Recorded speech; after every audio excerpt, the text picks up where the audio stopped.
Sa isang liblib na baryo sa gilid ng Agusan, kung saan ang mga punong kahoy ay halos nagtatagpo sa itaas at ang hangin ay palaging may bahid ng malamig at basa, nagsimula ang kwentong ito sa isang gabi na kakaiba sa lahat ng nakaraan. Ang buwan, manipis at pilit na sumisiklab sa ulap, ay nagbubunyag ng mga anino na parang gumagalaw sa sarili nilang buhay. Dito, sa gitna ng mga lumang bahay na yari sa kahoy at niyog, nabuo ang isang misteryo na hindi malilimutan ng sinumang nakasaksi. Ang mga tahimik na daan ay nagiging daan ng kababalaghan, at bawat tunog, ang huni ng kuliglig, ang pagaspas ng mga dahon, at ang malayong sigaw ng hayop ay tila may tinatago. Si Lolo, isang matandang lalaki na kilala sa baryo dahil sa kanyang kwento at kaalaman sa mga lumang alamat, ay hindi inaasahan na siya ang magiging sentro ng isang pangyayaring magpapabago sa takbo ng kanyang buhay.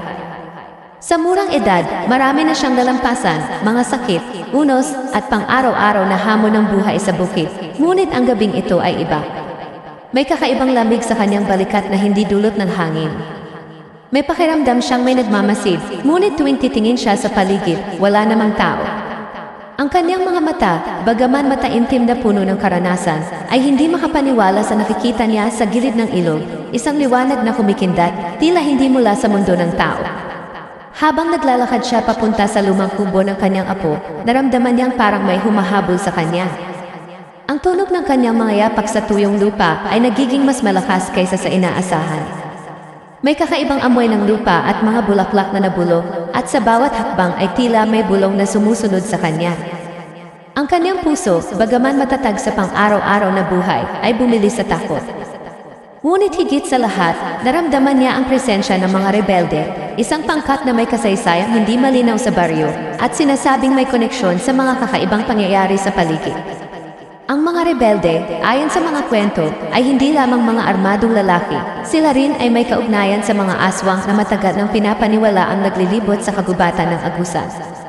Ang mga kwento ng kabataan at matatanda ay nag-ugnay sa kanila sa mga pagkawala ng tao at hindi maipaliwanag na pangyayari sa baryo.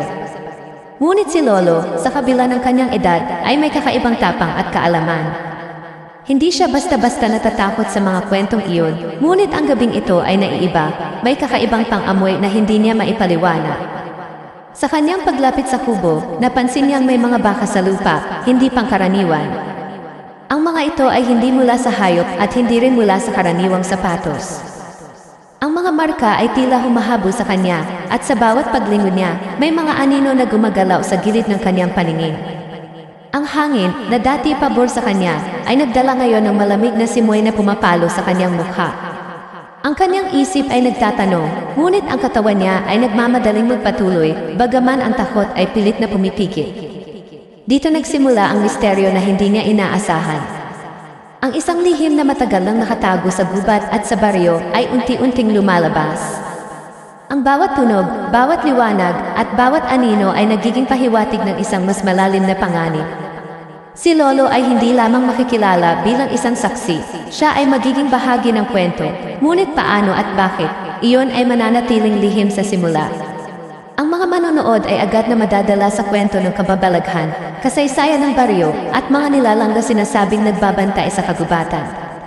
Ang tensyon ay patuloy na tataas, at bawat sandali ay magdadala ng bagong tanong, sino ang totoong nagmamasid? Ano ang papel ng mga rebelde sa mga pagkawala sa baryo? At higit sa lahat, ano ang koneksyon ni Lolo sa mga pangyayaring ito? Sa pagtatapos ng bahaging ito, ang tanong ay mananatiling nakabitin sa ere. Isang anino sa gilid ng ilog ang kumikindat sa kanya. Ang hangin ay tumahimik at ang tanging tunog ay ang tibok ng kanyang puso. Sa puntong iyon, ang manonood ay iwan sa isang cliffhanger, isang tanong na walang kasagutan, ano ang darating sa gabing iyon at makakaligtas ba si Lolo sa mga nilalang at rebelde na naghihintay sa dilim? Pagkatapos ng gabing iyon, si Lolo ay hindi makatulog. Ang bawat tunog sa paligid ng kanyang kubo ay parang palaging may kasama sa dilim. Ang bawat huni ng kuliglig, ang pagaspas ng dahon sa hangin, at ang kakaibang pag-ikot ng ilaw sa labas ng bintana ay nagiging paalala na may hindi pangkaraniwang nangyayari sa baryo. Hindi lamang ito tungkol sa mga rebelde na naghahanap ng tao, kundi may mga anino sa paligid na tila may sariling layunin. Lumipas ang ilang araw, at sa bawat pag-ikot ng araw, unti-unti ring lumitaw ang mga hindi maipaliwanag na pangyayari. Ang mga alagang hayop ng mga kapitbahay ay biglang nawawala o kaya ay bumabalik na may kakaibang takot sa mga mata. May mga taong nag-ulat na nakakita ng mga kakaibang anino sa gubat, anino na hindi kahawig ng tao, at may mga sulyap na parang sumusunod sa kanila. Ang mga pangyayaring ito ay unti-unting nagiging usap-usapan sa baryo, ngunit si Lolo, dahil sa kanyang karanasan at mga kwento ng kabataan, ay nakakaintindi na may mas malalim na dahilan sa likod ng lahat. Habang naglalakad siya sa tabi ng ilog isang hapon, napansin niya ang mga lumang bakas ng paa sa lupa, hindi lamang isa, kundi marami at may kakaibang pattern. Ang ilan ay tila lumilipad o nagiging bahagi ng lupa, nawawala sa isa't isa na parang hindi nag-iiwan ng bakas. Narinig niya ang isang bulong mula sa gubat, malambing ngunit malamig, parang may taong nag-uusap sa hangin. Ang mga salita ay hindi malinaw, ngunit nagdulot ng kakaibang takot at panghihina sa kanyang katawan. Si Lolo ay kilala rin sa baryo bilang tagapangalaga ng mga kwento at alamat ng kanilang lugar. Dati siyang sundalo noong kabataan at marami siyang nalalaman tungkol sa mga rebeldeng dumaan sa kanilang bayan, pati na rin sa mga pamahiin at paniniwala tungkol sa mga aswang at nilalang sa kagubatan. Ngunit kahit siya, hindi niya maipaliwanag ang dami ng mga kakaibang pangyayari na nagaganap sa kasalukuyan. Ang baryo ay dating tahimik at payapa, ngunit ngayon, tila ang bawat puno, bawat ilog, at bawat daan ay mailihim na iniingatan at bawat lihim ay may kasamang panganib. Isang gabi, habang tinitingnan niya ang buwan mula sa kanyang bintana, nakakita siya ng isang maliit na apoy sa dulo ng baryo. Hindi karaniwang apoy dahil ang kulay nito ay maputla at parang naglalaro sa hangin. Nagdesisyon siyang lapitan ito at sa bawat hakbang niya, naramdaman niya ang malamig na hangin na pumapalo sa kanyang katawan at parang may humahaplos sa kanyang balikat. Sa kanyang paglapit, napansin niya ang mga simbolo sa lupa, mga marka na hindi niya alam kung sino ang gumawa. Ang mga simbolo ay nagbigay ng pakiramdam na may ritual na nagaganap at may pahiwatig ng supernatural na presensya. Samantala, ang mga rebelde ay patuloy na naglalakad sa paligid ng baryo. Ngunit may kakaibang kakaiba sa kanila, hindi lamang ang armas ang dala nila, kundi tila may nakatagong koneksyon sa mga anino at sa mga pagkawala ng tao.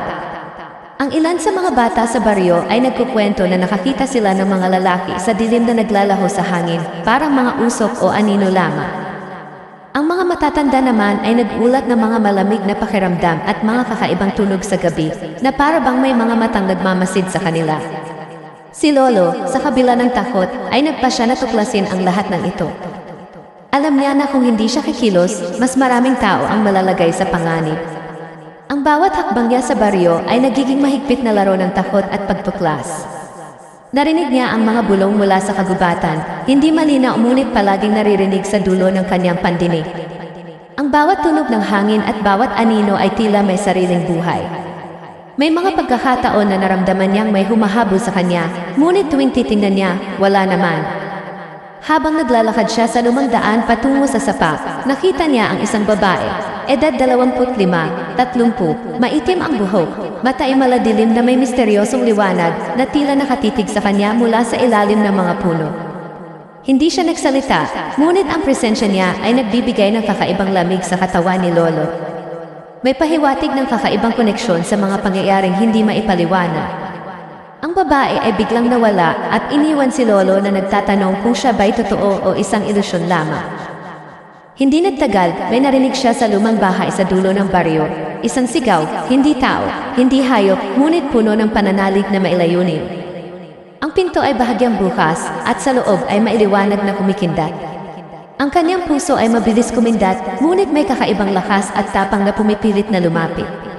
Dito nagsimula ang mas malalim na misteryo, ang koneksyon ng baryo sa mga lumang alamat, sa mga rebelde, at sa mga nilalang na nagtatago sa kagubatan. Sa gitna ng lahat ng ito, ang tanong ay nananatili, ano ba talaga ang nangyayari sa baryo? Bakit tila ang lahat ng pangyayari ay nag-ugnay sa kanya at sa kanyang pamilya? At higit sa lahat, sino o ano ang nakatira sa kagubatan na tila may sariling layunin at sinusubaybayan ang bawat hakbang ng tao?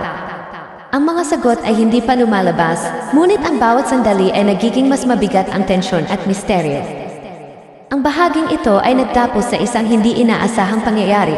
Habang tinitingnan ni Lolo ang sapa sa dilim, may isang anino ang lumitaw sa ibabaw ng tubig, humanoid sa hugis, ngunit tila may mga pakpak o anino ng ibang anyo. Hindi malinaw kung ito ay tao, hayop o isang bagay na hindi nabibilang sa mundong alam natin.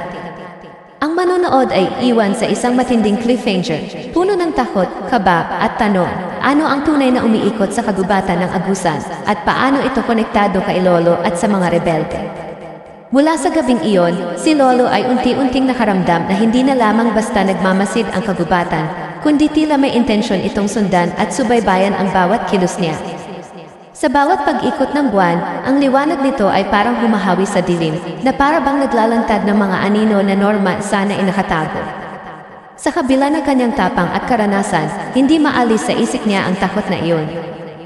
Ang bawat tunog ng hangin at bawat pagaspas ng dahon ay tila may kasamang banta, at ang pakiramdam na may nakamasid ay hindi lamang isang alamat, kundi isang realidad na humahabol sa kanya sa bawat gabi. Habang patuloy siyang nag-ikot sa baryo, napansin ni Lolo na may kakaibang pagbabago sa mga kapitbahay. Ang ilan ay naging tahimik at palihim na nag-uusap sa dilim, parang may natataning sikreto. Ang iba naman ay biglang lumalayo sa kanya, hindi dahil sa sama ng loob, kundi dahil sa kakaibang takot na siya ring nararamdaman. Ang baryo, na dating payapa, ay unti-unting nagiging parang labirint na misteryo at pangamba. Isang gabi, habang nagbabantay sa lumang sapa, nakakita siya ng mga mata na kumikislap sa dilim, hindi karaniwang hayop, hindi rin tao.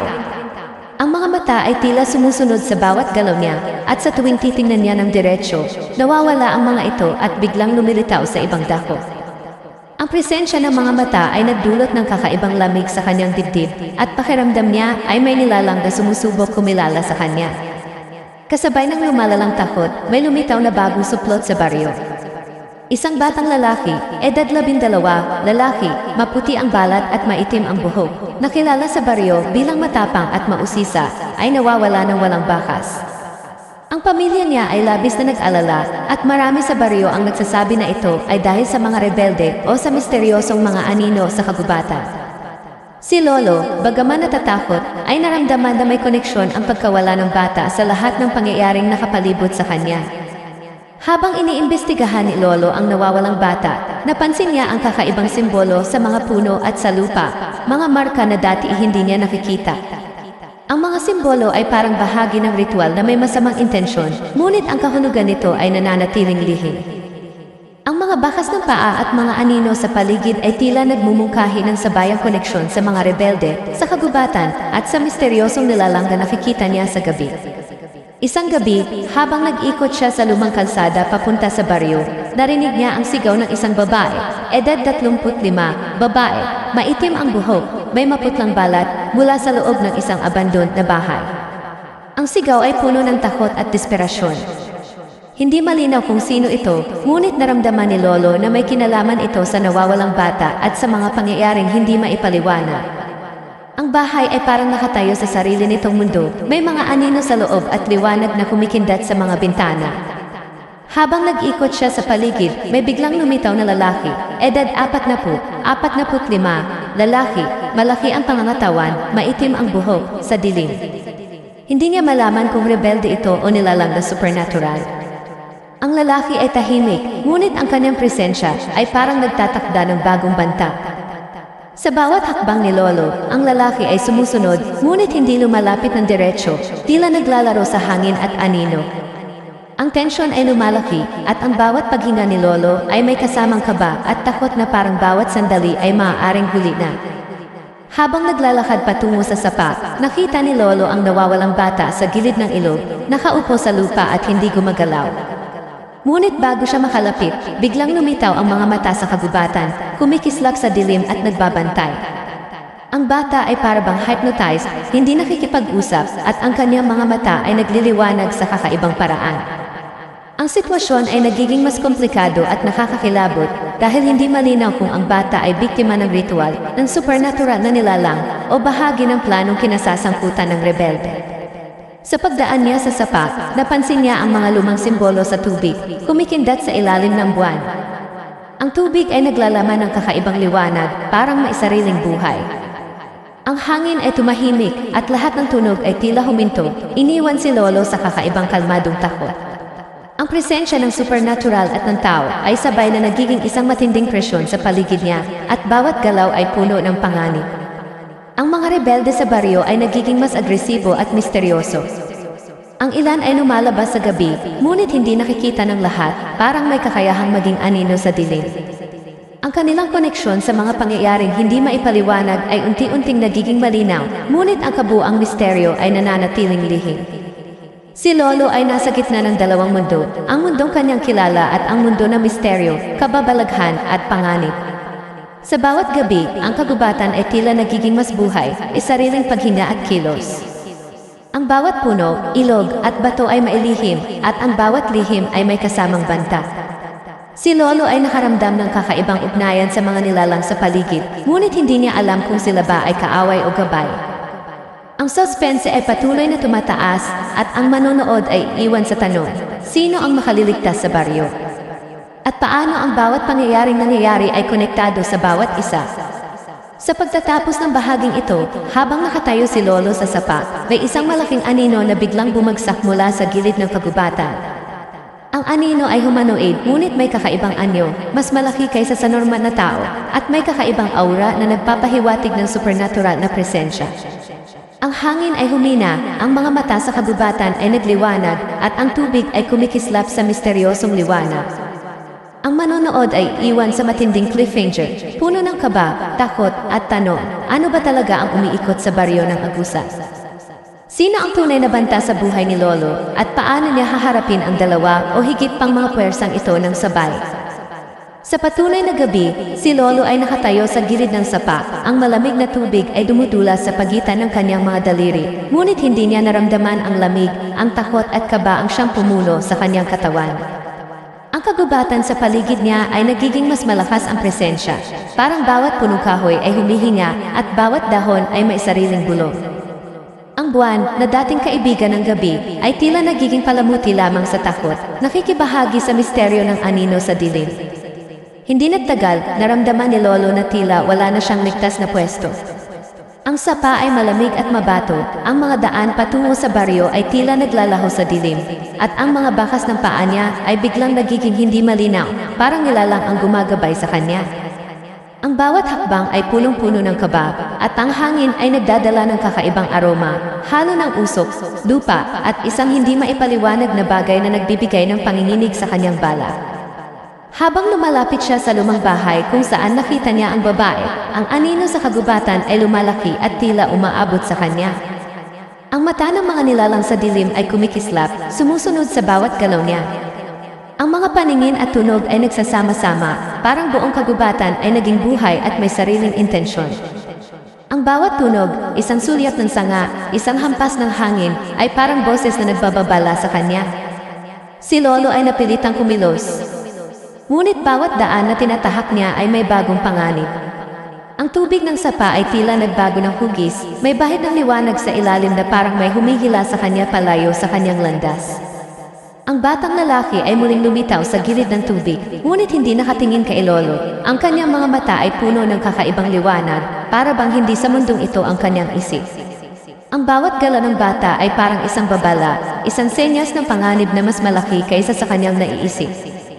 Sa gitna ng kagubatan, naramdaman ni Lolo ang isang malamig na kamay na dumampi sa kanyang balikat. Nagulat siya at bumaling, ngunit walang tao ang nakatayo sa likod niya.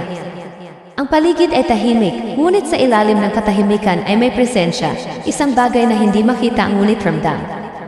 Ang hangin ay humina at ang mga sanga ng puno ay tila nakatungo sa kanya, parang sinusundan ang bawat kilos niya. Ang kanyang puso ay bumibilis at ang kanyang paghinga ay parang sumasabay sa ritmo ng kagubatan. Hindi lamang ito tungkol sa kagubatan at mga nilalang. Ang rebelde sa baryo ay nagiging mas agresibo at hindi na lamang nakikita sa gabi. Ang ilan sa kanila ay naglalakad sa gilid ng sapa, parang mga anino, hindi nakikita ngunit naririnig. Ang mga tunog ng kanilang paglakad ay humahalo sa bulong ng hangin, nagbibigay ng pakiramdam na si Lolo ay palaging sinusubaybayan at walang matatakbuhan.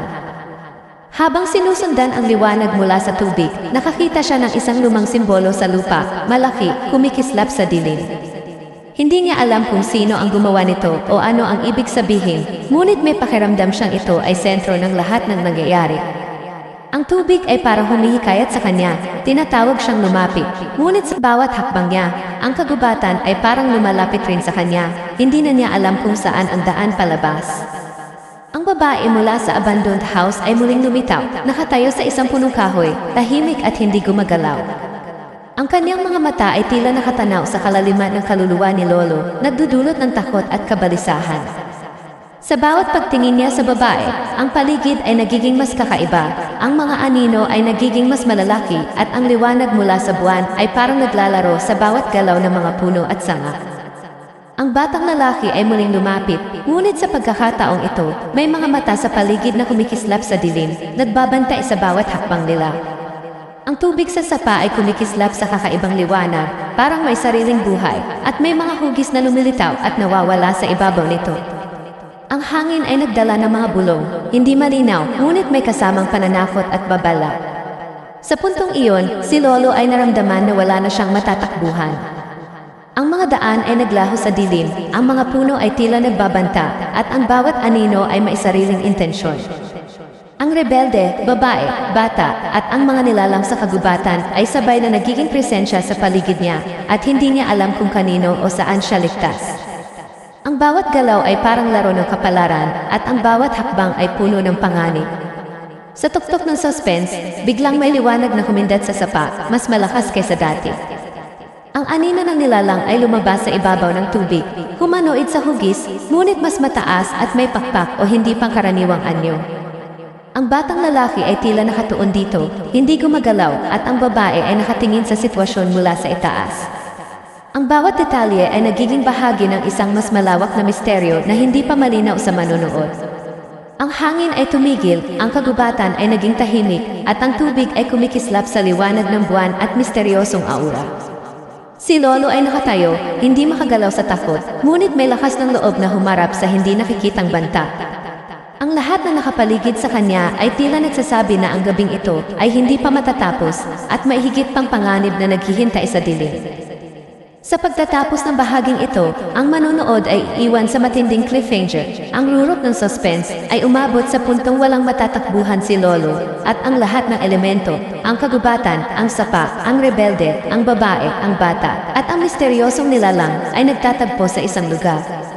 Ang tanong ay nananatili, paano makakaligtas si Lolo sa gabing ito, at ano ang tunay na layunin ng mga presensya sa paligid niya? Habang nakatayo si Lolo sa gilid ng sapa, ang malamig na hangin ay tila huminto at ang kagubatan ay naging mas tahimik kaysa dati. Sa kabila ng katahimikan, naramdaman niya na mailumalapit, hindi lang mula sa dilim ng kagubatan, kundi mula sa mismong baryo. Ang kanyang mga mata ay mabilis na nag-scan sa paligid, ngunit wala siyang makitang tao o nilalang na may malinaw na anyo. Ang kanyang puso ay bumibilis, bawat tibok ay tila kumukulong sa dibdib niya. Ang hangin ay puno ng kakaibang aroma, halo ng usok, lupa, at isang bagay na hindi niya matukoy. Biglang may narinig siyang malakas na kaluskos mula sa abandoned house. Napalingon siya at nakita niya ang babae mula sa punong kahoy na gumagalaw papalapit sa kanya. Ngunit sa pagkakataong ito, may dala siyang isang bagay, isang lumang kahon na puno ng mga dokumento at larawan.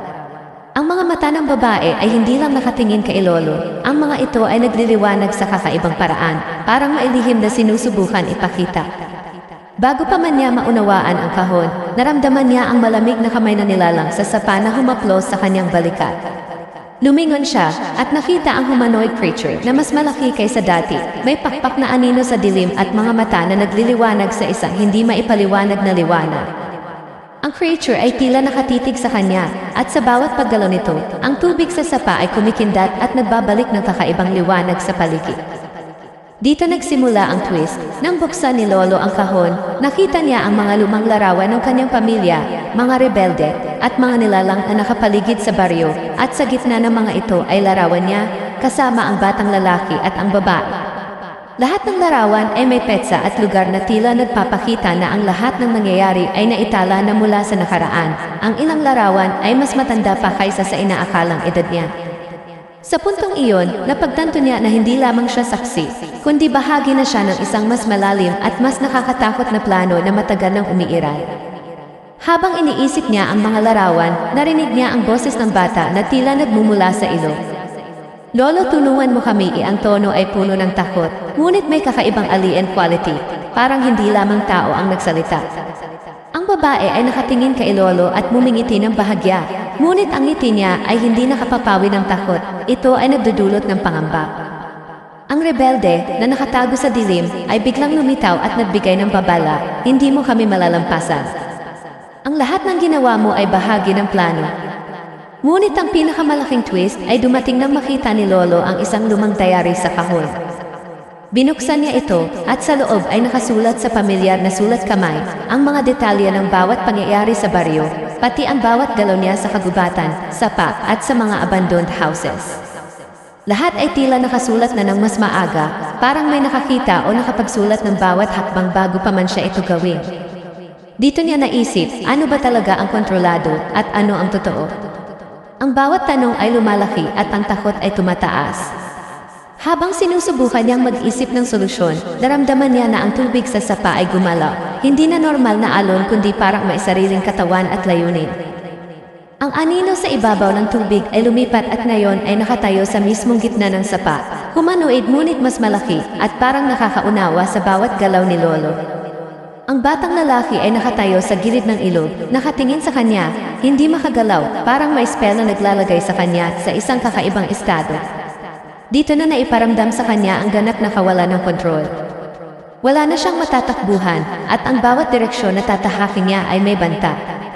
Ang babae ay lumapit at sinasabi sa kanya sa mababang boses, "Lolo, ang bawat hakbang mo ay sumusunod sa plano ng mas matandang puwersa. Hindi mo may iwasan." Ang kanyang tinig ay malamig, ngunit puno ng kaalaman na higit sa alam ni Lolo. Ang rebelde ay nakalapit sa kanya, at sa isang sandali, nagbigay siya ng babala, hindi lang kami ang dapat mong katakutan. May mas mataas na puwersa sa likod nito. Ang bawat tunog ng kagubatan ay tila sumasalamin sa sinabi nito. Ang mga mata sa dilim ay nagbabantay, at ang tubig sa sapa ay kumikislap sa kakaibang liwanag. Ang bawat galaw ay parang patibong at ang bawat desisyon ay puno ng panganib. Sa puntong iyon, si Lolo ay napilitang humarap sa hindi inaasahang katotohanan. Ang bawat pangyayari sa baryo ay hindi lamang aksidente o simpleng kababalaghan. May malinaw at matagal ng plano na nag-ugnay sa kanya, sa rebelde, sa bata, at sa babae. Ang bawat simbolo sa kagubatan, ang bawat liwanag sa sapa, at ang bawat anino ay bahagi ng misteryo na mas malalim kaysa sa kanyang naiisip. Ang audience ay iwan sa tanong, ano ang gagawin mo kung ikaw ang nasa ganitong sitwasyon? At sa tingin mo ba makakaligtas ang pangunahing tauhan? Ang takot ay hindi lamang sa mga nilalang sa kagubatan, kundi sa kaalaman na ang bawat kilos at galaw ay sinusubaybayan at marahil ay bahagi ng isang mas malalim at mas nakakatakot na plano. Sa pagtatapos ng bahaging ito, ang cliffhanger ay mas matindi. Si Lolo ay nakatayo sa gitna ng sapa. Ang tubig ay kumikislap sa kakaibang liwanag. Ang anino ay humanoid, ngunit mas malaking nilalang. At ang babae at batang lalaki ay nakatingin sa kanya mula sa gilid. Ang lahat ng pangyayari ay sabay na nagtatagpo, at ang manonood ay iwan sa matinding suspense at curiosity, nagtatanong, paano makakaligtas si Lolo? Ano ang susunod na mangyayari at sino ba talaga ang tunay na nagkokontrol sa lahat ng nangyayari sa baryo? Si Lolo ay nakatayo sa gitna ng sapa. Ang malamig na tubig ay dumudula sa pagitan ng kanyang mga daliri, ngunit hindi niya ito naramdaman. Ang humanoid creature sa gitna ng sapa ay naglalabas ng kakaibang aura, mas matindi kaysa dati, at tila bawat galaw nito ay may sariling layunin. Ang bata ay nakatingin sa kanya, tila nakakulong sa isang spell, habang ang babae ay nakatayo sa gilid, ang kanyang mata ay nagliliwanag ng misteryosong liwanag. Ang rebelde ay nakatayo sa dilim, nakamasid ngunit tahimik. Si Lolo ay nakaramdam ng takot, ngunit may kakaibang tapang na nagmumula sa loob ng puso niya. Alam niyang kailangan niyang gumawa ng hakbang bago pahuli ang lahat. Hindi nagtagal, naramdaman ni Lolo ang malamig na hangin na dumampi sa kanyang balat, humahaplo sa bawat bahagi ng kanyang katawan. Ang tubig ay kumikislap sa liwanag na parabang may sariling kamalayan. Ang kagubatan ay tila nagbabantay sa bawat kilos niya. Alam niya na wala na siyang matatakbuhan. Kung hindi siya kikilos ngayon, maaaring mawala ang lahat ng mahal niya. Ang kanyang kamay ay nanginginig habang hinahawakan ang baston, ngunit sa kanyang puso ay naglalagablab ang determinasyon.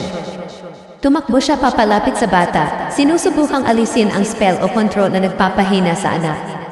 Ngunit bago siya makalapit, ang creature ay kumilos, isang mabilis na galaw na halos bumagsak sa kanya. Ang tubig ay nag-alon at ang liwanag ay kumikislap sa bawat anggulo. Sa bawat hakbang ni Lolo, naramdaman niya ang panghihina ng katawan at kaba ng isip, ngunit pinilit niyang magpatuloy. Ang babae ay bumaba mula sa gilid, nakangiti, ngunit ang ngiti niya ay parang pananakot, hindi kaaya-aya. Habang lumalapit si Lolo sa bata, ang rebelde ay biglang lumapit rin, ay hawak na kutsilyo, handang kontrahin siya. Sa puntong iyon, nagkaroon ng dramatikong confrontation. Ang dalawang tao ay nagharap sa tindi ng dilim at kakaibang liwanag ng sapa, at ang creature ay patuloy na nagbabantay, parang sumusukat sa bawat kilos nila. Si Lolo ay lumalaban, hindi lamang para sa kanyang buhay, kundi para sa kaligtasan ng bata at ng baryo. Sa gitna ng kaguluhan, napansin ni Lolo ang isang lumang simbolo sa tubig, isang marka na kumikislap sa ilalim ng liwanag ng buwan. Ang simbolo ay naglabas ng enerhiya, parang may kapangyarihan na makapagtatanggal sa spell sa bata at humina sa creature. Pinilit ni Lolo, sa buong tapang at determinasyon, na dalhin ang bata sa gitna ng simbolo. Ang kanyang katawan ay nanginginig, ang kanyang paghinga ay mabilis, at ang bawat galaw ay puno ng kababalaghan at takot. Biglang may liwanag na lumabas mula sa sapa, mas malakas kaysa dati. Ang humanoid creature ay parang nagulat, unti-unting humina at ang aura nito ay nagbago. Ang bata ay nakagalaw, unti-unting bumangon, at ang kanyang mga mata ay muling nagliwanag ng natural na kulay, malaya sa spell. Ang babae ay tumingin kay Lolo, ang ngiti niya ay naglaho ng bahagya, ngunit ang misteryo ng kanyang tunay na intensyon ay nananatiling lihim. Ang rebelde ay umatras, hindi alam kung paano lulutasin ang sitwasyon sa harap ng kakaibang pwersa ng simbolo at tapang ni Lolo. Ngunit bago pa man matapos ang tensyon, isang huling shocking twist ang lumitaw. Ang humanoid creature ay hindi lamang isang nilalang mula sa kagubatan o supernatural entity. Ito pala ay isang ancestral spirit ng baryo na matagal nang nagbabantay sa mga rebelde at sa pamilya ni Lolo. Ang kanyang layunin ay hindi lamang protektahan ang baryo, kundi subukin ang tapang at katapatan ng bawat miyembro nito. Ang bawat pangyayari, bawat simbolo, at bawat misteryo ay bahagi ng isang sinaunang ritual na sinusubok ang mga buhay at puso ng mga tao. Sa puntong iyon, naramdaman ni Lolo na may kakaibang kapayapaan sa gitna ng kaguluhan. Ang bata ay ligtas, ang creature ay tahimik at nagbabantay, at ang babae ay lumipat sa gilid ng sapa, tahimik ngunit misteryoso. Ang rebelde ay umatras, at ang tensyon ay unti-unting humupa. Si Lolo ay naupo sa gilid ng tubig, naninginig at pagod, ngunit may ngiti sa kanyang mukha. Alam niyang nalampasan niya ang pinakamalaking pagsubok sa kanyang buhay. Ngunit bago matapos ang gabi, may isang huling tanong na iiwan sa manonood. Ang babae, ang mysterious being, at ang creature, ano ang tunay na layunin nila sa baryo? At ang ancestral spirit, papaano niya patuloy na susubaybayan ang mga tao, at may mas malalaking misteryo pa ba sa likod ng kagubatan? Ang audience ay iniwan sa matinding curiosity. Ano ang gagawin mo kung ikaw ang nasa ganitong sitwasyon? Sa tingin mo ba makakaligtas ang pangunahing tauhan sa mga susunod pang misteryo? Sa ganitong paraan, ang climax ay intense, nakakatindig balahibo, at nagbibigay ng pakiramdam ng accomplishment, ngunit may lingering suspense. Ang manonood ay naiwan na hook, puno ng kaba, at nagtatanong sa hinaharap ng baryo, ng tauhan, at ng mga nilalang sa kagubatan. Matapos ang matinding gabi, si Lolo ay nakaupo sa gilid ng sapa. Ang malamig na tubig ay dumudula sa kanyang mga palad, ngunit hindi niya ito naramdaman. Ang katahimikan sa paligid ay kakaiba, parang humihinga ang kagubatan, ngunit tahimik. Ang bata ay ligtas at nakatingin kay Lolo, ay halong takot at pasasalamat sa mga mata. Ang rebelde ay nawala sa dilim, nag-iiwan ng tanong sa isip kung babalik pa ba siya o hindi. Ang babae ay lumayo sa kagubatan, tahimik, ngunit ang mga mata niya ay nag-iwan ng kakaibang aura. Parang alam niya ang lahat ng nangyari at may mas malaking plano pa rin. Sa loob ng baryo, unti-unting bumalik ang normalidad, ngunit may bakas pa rin ang nangyari. Ang mga kapitbahay ay nagbabalik sa kanilang mga gawain, ngunit may kakaibang tensyon sa kanilang mga mata. Alam ng lahat na may kakaibang nangyari sa kagubatan at sa paligid ng sapa, ngunit ang mga detalye ay nananatiling misteryo. Si Lolo, bagaman ligtas, ay hindi na pareho. Ang kanyang karanasan ay nag-iwan ng marka sa puso at isipan niya. Ang bawat tunog ng hangin, bawat anino sa dilim, ay nagpapaalala sa kanya ng gabing iyon. Habang bumabalik siya sa kanyang maliit na kubo, napansin niya ang lumang simbolo sa lupa sa tabi ng sapa. Tila ba ito ay naglaho, ngunit may kakaibang glow na nananatili. Alam niya na ang misteryo ng creature at ang ritual na iyon ay hindi natapos, nag-iwan ng bakas at babala sa bawat hakbang niya sa baryo. Ang batang lalaki ay nakasabay sa kanya, ngunit may kakaibang pangulila sa kanyang mata, parang may hindi pa tapos na kwento sa likod ng kanyang katahimikan. Sa bahay, binuksan ni Lolo ang lumang diary at nakita ang mga nakaraang tala tungkol sa ancestral spirit at sa mga pangyayaring kinasangkutan ng baryo at pamilya niya.